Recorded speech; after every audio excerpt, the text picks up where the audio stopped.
we are connectors because we can see things in another part of the organization.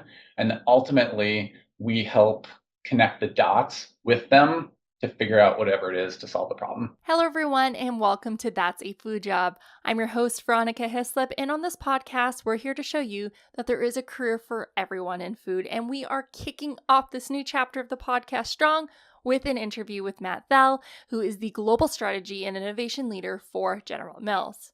Matt is a member of an internal consultancy team that helps teams within his organization tackle challenges and seize opportunities. His career journey spans over 2 decades, beginning in product development roles for beloved snacks like Chex Mix and Gardettos. But he has evolved and has moved towards strategic roles that focus on front-end innovation. In this episode, Matt will explain what he does in his unique food job, following your curiosity, and the importance of turning insights into action.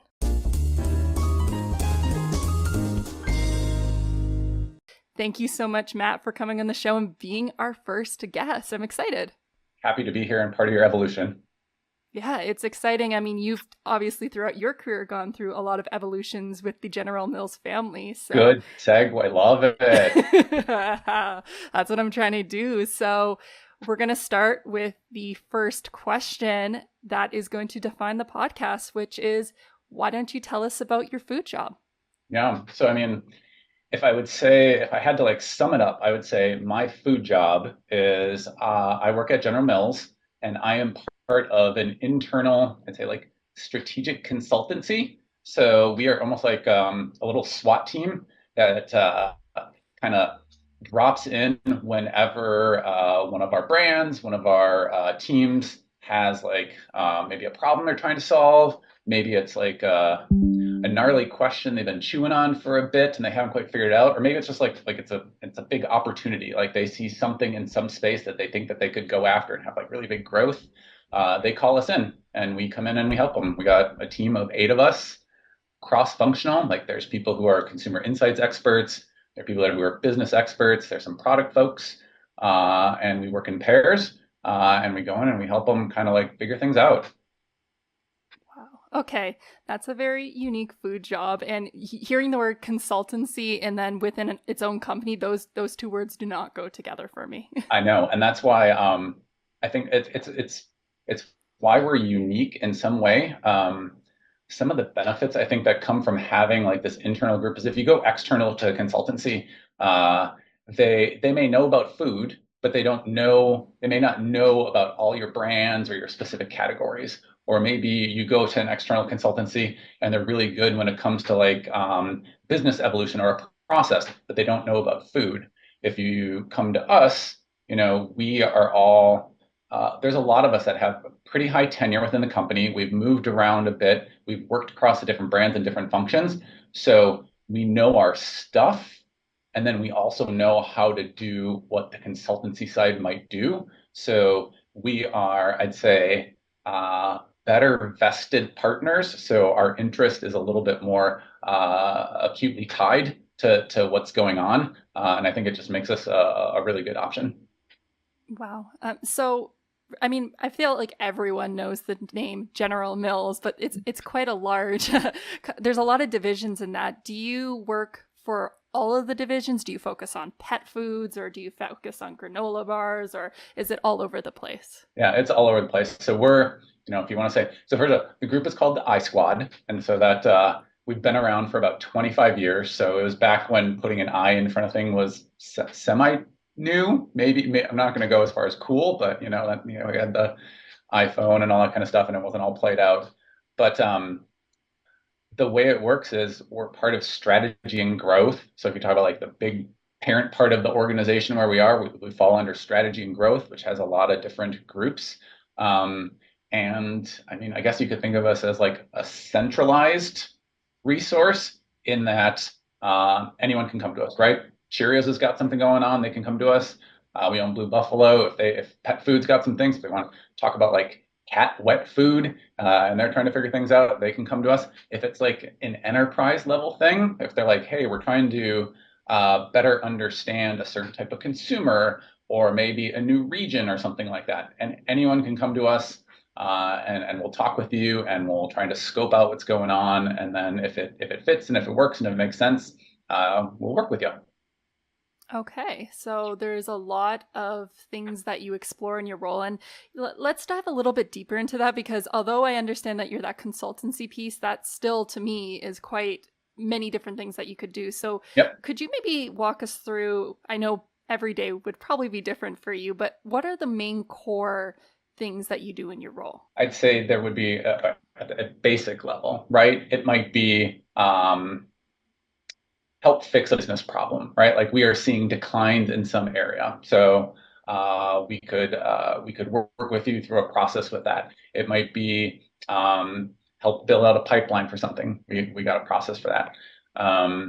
I'd say, at the heart of what we do is we call it our I3 process, right? So this is because everything requires good branding. It is immersion, which is get your head smart, right? So you're going through a bunch of different things like we're talking with experts about stuff. So maybe I'm trying to learn about impulse. So I might go talk to people in gambling and like figure out what to do there. Another way to get smart, maybe it's trend treks, right? I'm gonna look at tacos across the world. So we're gonna go to various places. We're gonna go to Houston. Maybe we go to Toronto and see what tacos are like in Toronto. We're gonna go and figure out like a French taco. French taco, you go and put French fries and a bunch of sauce, and like that's a taco. We might go in store, right? Look at things, what they look like in the natural environment, like out in the wild. We would do empathy exercises. So, for example, there was one time when we were looking at heart health, and we had our internal doctor at General Mills basically give people real but fake diagnoses that could like someone might get if they were like basically having some sort of maybe it's high cholesterol or maybe it's high blood pressure, things like that, and then they live with that for a bit, so they basically act as if they're the person who's doing that. So that's like the first I, that's immersion. It's getting smart, your head smart.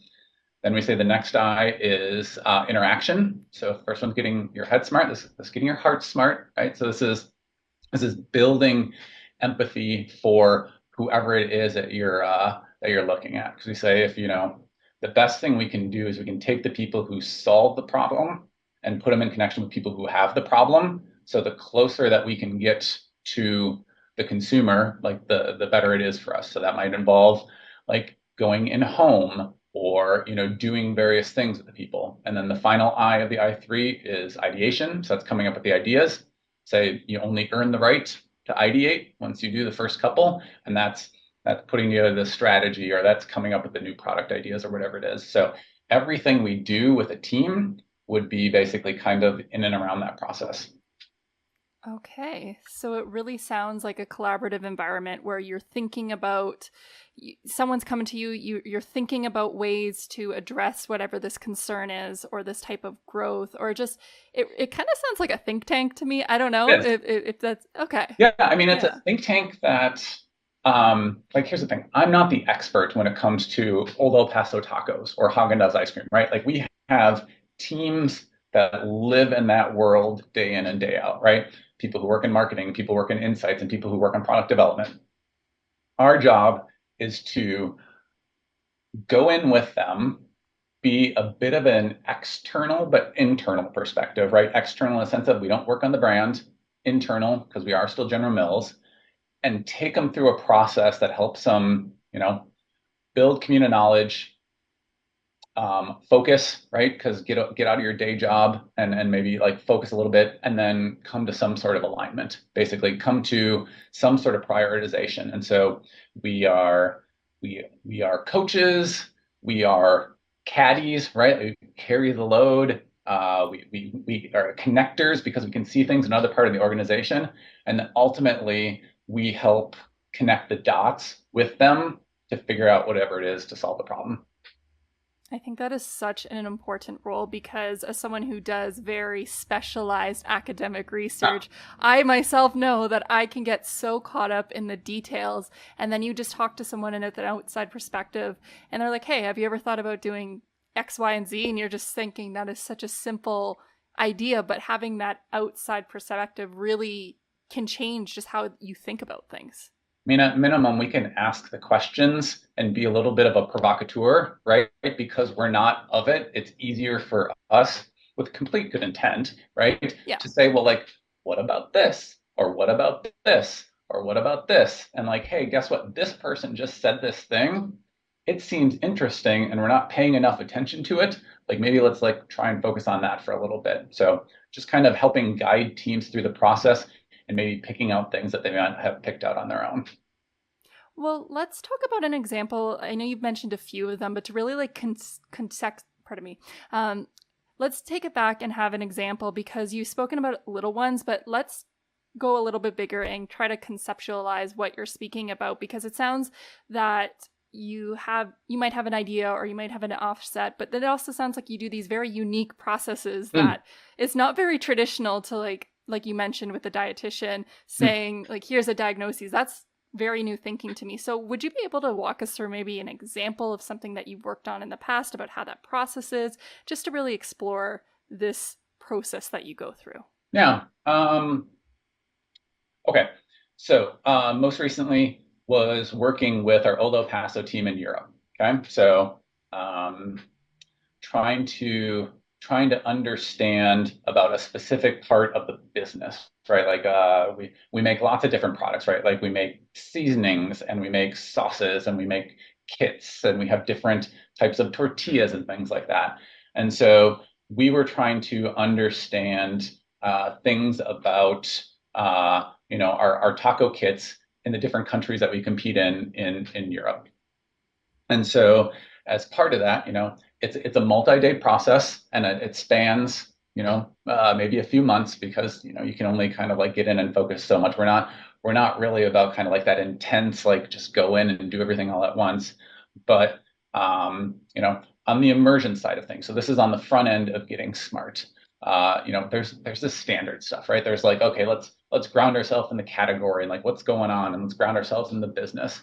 But there's also like, okay, like we should understand, everyone should understand together what our product tastes like and what the competitive product tastes like and maybe what like some separates taste like. So all right, so we'll do a guided product tasting. So that's like an exercise and you call out different things. We're like, well, you know what, it would be good to understand again, like I said, in store. So you know what? We get up and we go to Sainsbury's and we get up and we go to Aldi and we have, you know, um, a way of looking at things. Okay, let's take a look at our product on the shelf. Like, what do you notice? Like really high level things, like kindergarten type things. Like, oh, I see a lot of yellow. Okay, that's great. But the yellow is kind of broken up in various places. Okay, that means something. So, we talk people through and like, what are you picking out? We would do things like um, reverse engineering, right? Again, we'll take the competitive set and like, let's break it down, like understand kind of like what does their packaging look like? What is the message that they're communicating? What are their advertisements? All those different things are, part of a multi-day session with the team to get smart. During each of those, I'm having capture thoughts throughout because the whole idea is it's all well and good to give the Old El Paso team a bit of stimulus, but if they don't tell me what they think that means or what to do with it, then it's just learning for learning's sake. So that would be like the immersion. So then interaction, we talk to people, right? Like we talk to people in France who eat tacos, and we talk to people in the UK that eat tacos, and we for this case, we interviewed some in video, interviewed others in person. We do all the interviewing ourselves, meaning we have our people because it really, in the end, it's just a conversation, and you should be able to have a conversation with a person, especially about something that you work on. So we do that. Again, you kind of capture that bit of information and you ask them, what is life like? What is food like? What's your family like? Like, what is a normal meal experience? Tell me about like common meals that you make. Okay, you make tacos. Like, tell me about making tacos. How is making tacos different than making spaghetti, right? Things like that. Uh, and then we basically take all that stuff and we try and make sense of it. I'd say one of our superpowers is we're really good at grouping things and naming them, right? So I mean that's basically what life is. It's putting information into boxes and categorizing those boxes and then figuring out how we make sense of the world, right? And so we're really good at that taxonomical process of, okay, this thing is like this thing.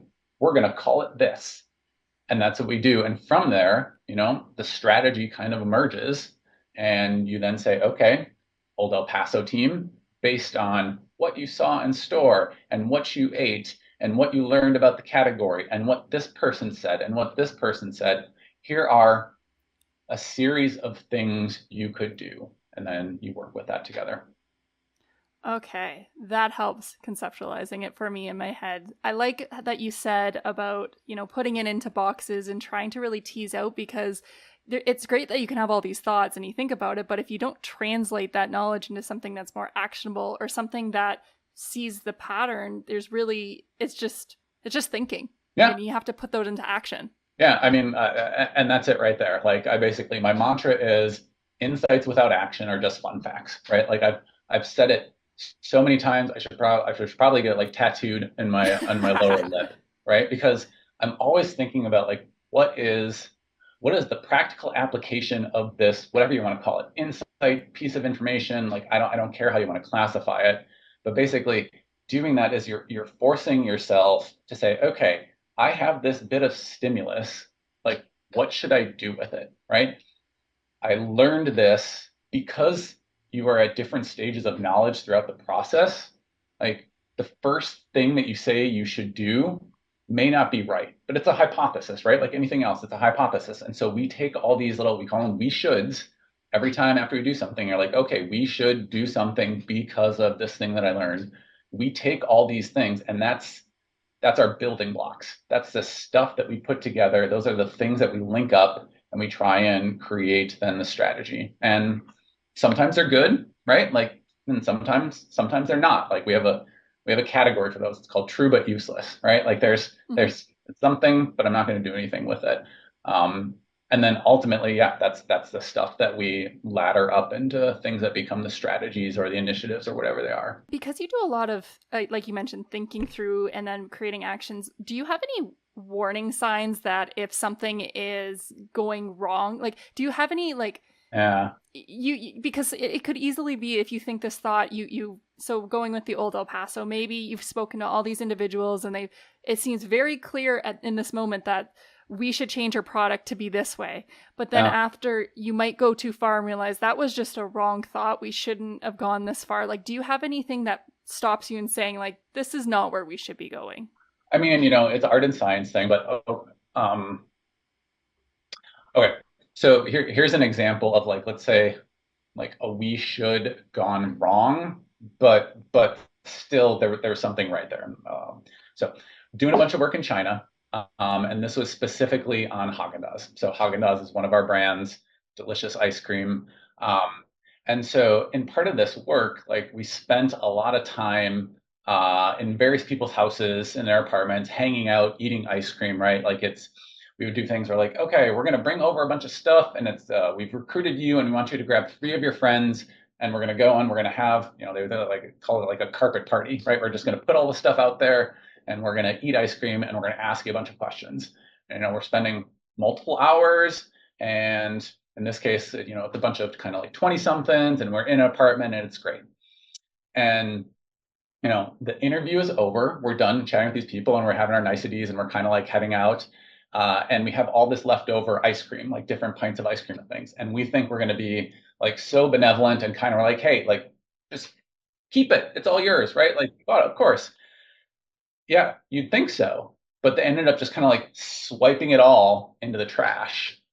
And we're like, what did you just do? Right? Like, and let's be clear, like Haagen-Dazs in China is really expensive. Like it is a premium product. And so these are not wealthy young adults. And like I'm thinking I'm giving them a gift. And so I'm like, I see something, it surprises me. I'm like, oh, tell me more about that. Like, why did you just take all that ice cream and throw it into the trash?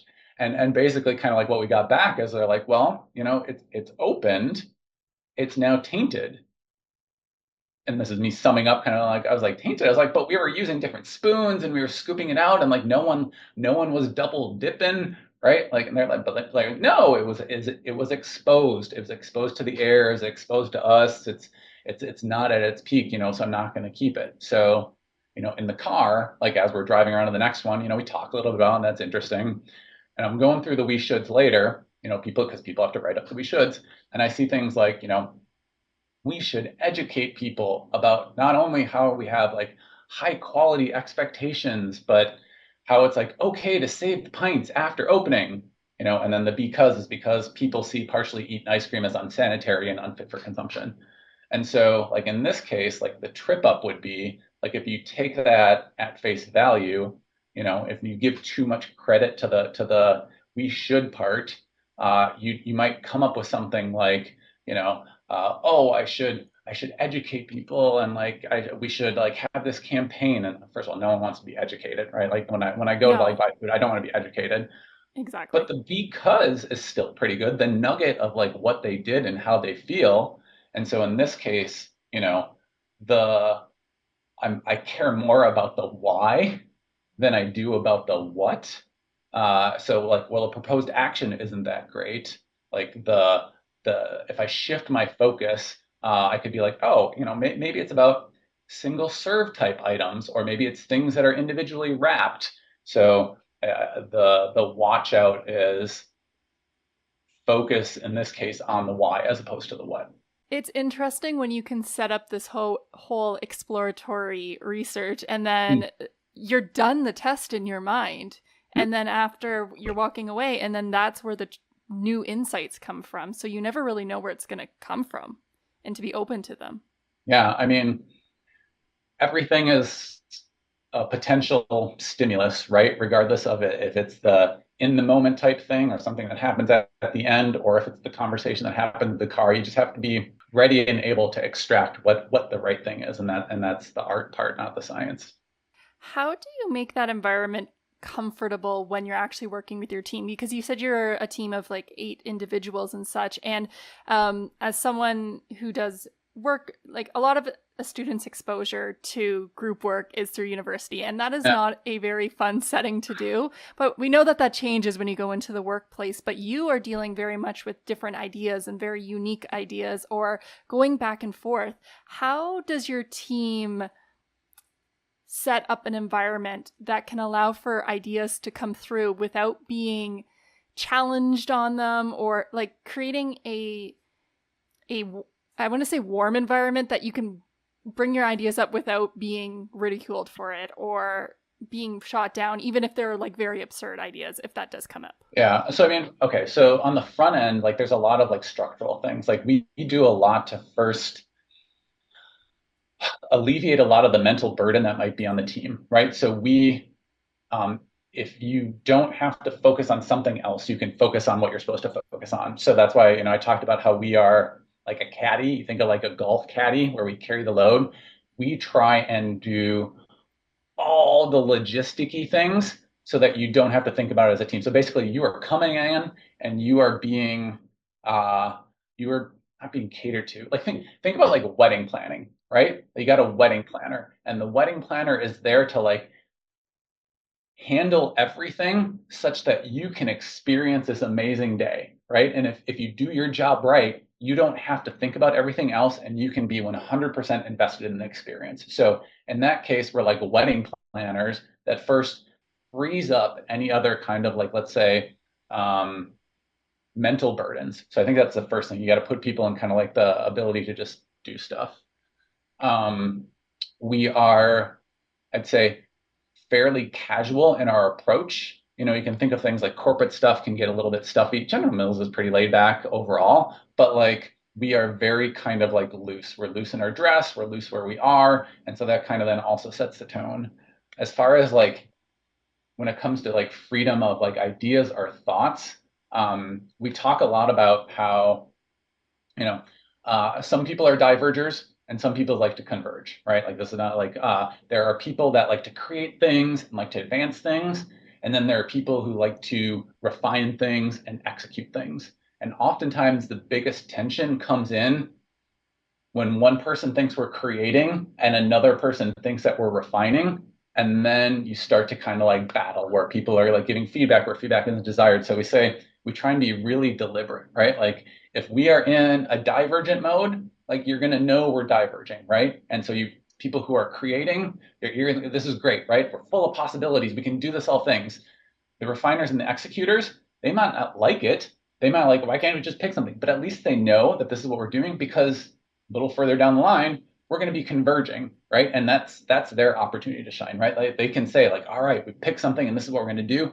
The creators and advancers, they might think that, oh, what if we left a little something on the table? Like, what if this is like the one key thing? But it's okay because they've already had their time to do their thing. So as long as you're like super deliberate in telling people where you are in that process, it's just like a dominant hand. They're like, okay, I'm going to use my dominant hand now. I'm good. Okay, maybe now I have to use my left hand, which is my less dominant, but it's okay because I know that everything's covered off. It's interesting that you say it like that because I'm just imagining you had your 8 people and you're sitting in a boardroom around a circle and you're just like kind of shouting things and you're drawing things on the board and you're all trying to come up with the ideas, and then at the end of the day you just circle one and then move on. But it sounds like it's a lot more of a defined process. There's a little bit more to it than that, yeah. And I mean, even when you talk about this space like a boardroom, like we we have a separate space than the rest of the organization, and our space doesn't necessarily look like the normal space. And we have comfortable furniture and things that move around, and like physically and mentally taking people out of like their normal environment allows people to operate in a different way and doesn't necessarily pigeonhole them and force them into whatever their kind of defined function or role is. Okay. That's amazing because a lot of individuals do not have that opportunity to do so. That's and just thinking too, those a lot of the students that listen to this podcast do want to go into something like product development, and they might not be a General Mills that has amazing opportunities and such. They might be a smaller team, but they are working in a team. Do you have any suggestions for a student or someone who's new in their role that is in product development that might have an idea but doesn't feel comfortable sharing it? Do you have any ways that they can help with the environment to help be able to bring it up? Some of it depends on who it is that you're sharing it with and what kind of mindset they're in, right? Like you have to know when to approach people. There are going to be certain times, whether it's times of day, times in the year, times understanding the business process that's happening, right? Like I know if my people are working on plans, they are not open to new ideas because they are in the convergence mode. They are like trying to refine what's going on. So you know what I'm never going to do? I'm never going to propose like big blue sky ideas when people are in that mode. So I don't want to say it's reading the room, but I'd say know who all the players are and know kind of like what's important to them, where they are and kind of like their business cycle, and then hit them up at the right time. So that's like one thing. Another is find the people who are ideas people. And what I mean that as, so basically get yourself an advocate, because there are certain people that, okay, I remember when I first started, I was working on Chex Mix. Okay, so I was working on snack mixes, but I really liked our fruit snacks. I really liked Gushers and Fruit by the Foot, and I had like 1,000 ideas on like what I could do. And so I set up time with the director. Like I scheduled like my half hour, and I went in and I was like, okay, here's what I got. And I rattle off one idea. He's like, oh yeah, we tried that in the 80s, didn't work. It's like, okay, fine. It's like, here's what I got here. He's like, yeah. He's like, that's come up multiple times for the pipeline. It doesn't work for this reason. I'm like, okay. I'm like, care about this one. They're like, well, that's not our consumer target. And so like I left. And I was like super defeated, right? Like I'm like, oh, that's crap. Well, he wasn't the right person to like come to with ideas, right? Like he was higher level, worried about kind of the business plan, thinking about things differently. Find yourself the person who is really good at like accepting of ideas and can also see the nuggets that are interesting. Like a lot of times things are like, there's like 10% of gold and like 90% of crap when it comes to that. Find the people that are really good at pulling out that 10% and then expanding upon it and then use those people as your advocates to go and like share things.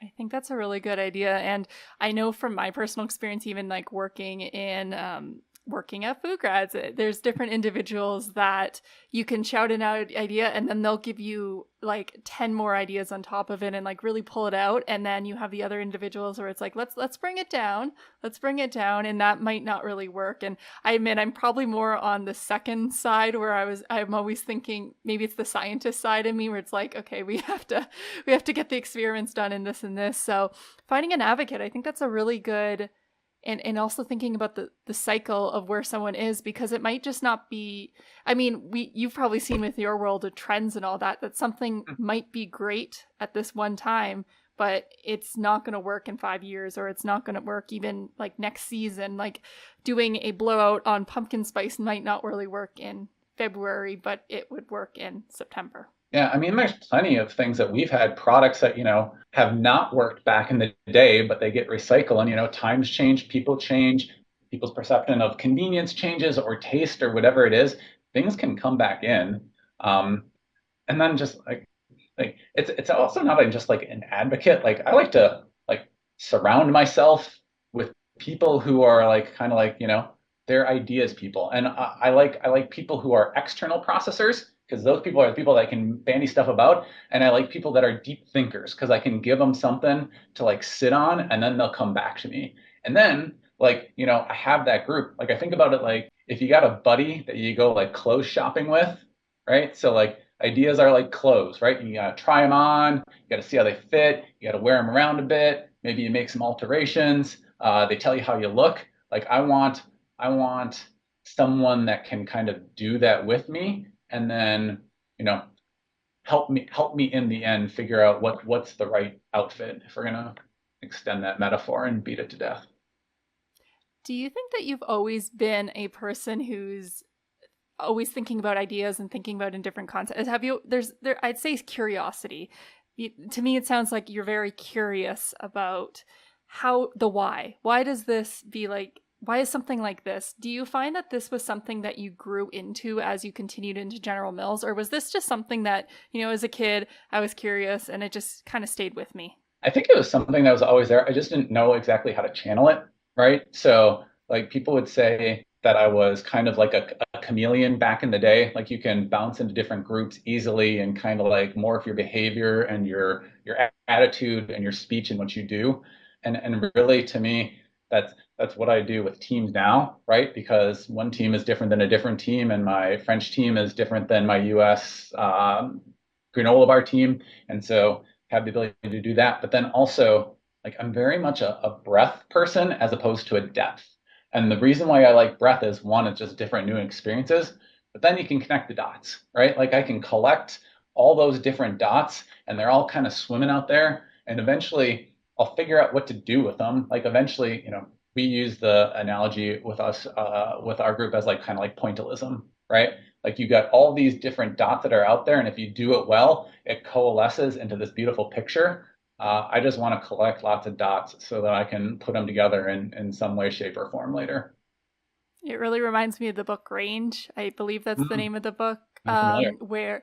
So it's basically about an individual who, oh gosh, now I'm putting in, trying to remember myself, but I remember that he was a science major and he wasn't like the greatest science major, but he kind of decided he wanted to do journalism. And because of his science background, it actually gave him a leg up as being a journalist because everyone went to journalism school.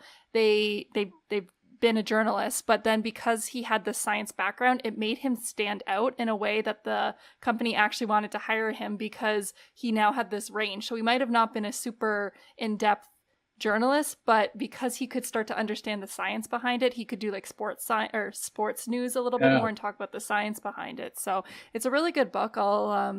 I'll make sure to link it in the notes if anyone wants to read it. But I know it's Range, and the author's done so many podcast interviews on it as well. So really easy. Well, so that's what I'd say too. Like, I started out as a product developer at General Mills. So undergrad chemical engineering, came in to do product development. And I would say I was an adequate product developer. Like I wasn't like, I didn't make amazing things. Like I made decent things. And part of the reason is like I think about now, if we're reflecting back, like I am I am a cook that goes by feel, right? Like I like to cook and I go by feel. Product development should not be about feel. Product development is about like the science and like making sure that you understand the fundamentals of like how sugar crystallizes and when and how you need to heat it. And I was trying to approach product development by feel, and Okay. that's not what you do.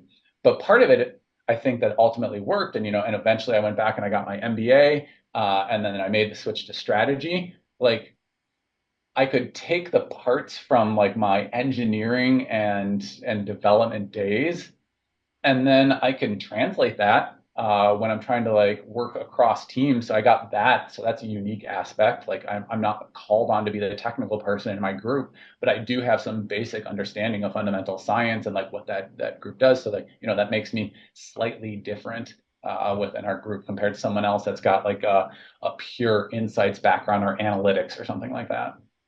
When I talk to a lot of students with like want to go food careers, it's product development. Like that is a lot of the choice. But even for me, I've thought about product development. I've tried my hand at it, and maybe I am a technical person, but something about it isn't for me. And to show that you can still find a career that has the elements of it, but it doesn't necessarily mean that you're pigeonholed into that one role. So you might like certain elements, but it could transfer to another role that you might not even know is there. So you like strategy, like the thinking, it Yeah. can still play a part in product development. You're just not on that ground level saying let's add 0.5% more, or maybe you are. Maybe I'm incorrect with that.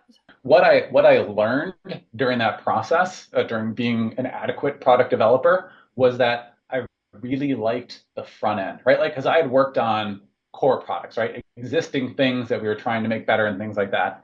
I also worked on front end, new product, innovation pipeline development, and like all the stuff because we have integrated business teams, because it isn't like, marketing and consumer insights goes out and tries to figure out what we're going to do. Like, you have your technical people and your insights people and your business people, and you're all working together. And if you're on innovation, you're all trying to figure out what that innovation is. And a lot of front end innovation is like trying to understand what's going on in the marketplace, trying to understand what people like, trying to understand kind of like, what trends are, making sense of all that. I was like, oh, I really like that. I don't I don't necessarily want to be the person then that always goes and like is doing benchtop formulation because again of what I was good at. But like, oh, like I really like that front end strategy. Like that's fun. And so then, that's what caused me to pivot in my career trajectory.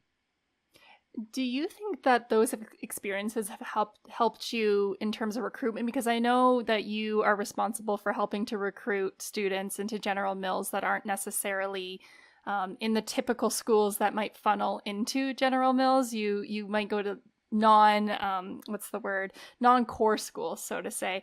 Do you think this experience has helped you be better able to identify which students would be well suited for your team? I mean, I think so. I mean, like so yes, I do recruitment, but the recruitment I do is actually for our technical group. So I have not been in research and Okay. development for over 15 years now, 17, something like that, a long time. But I still lead a recruiting group for research and development, food scientists and processing engineers and packaging engineers.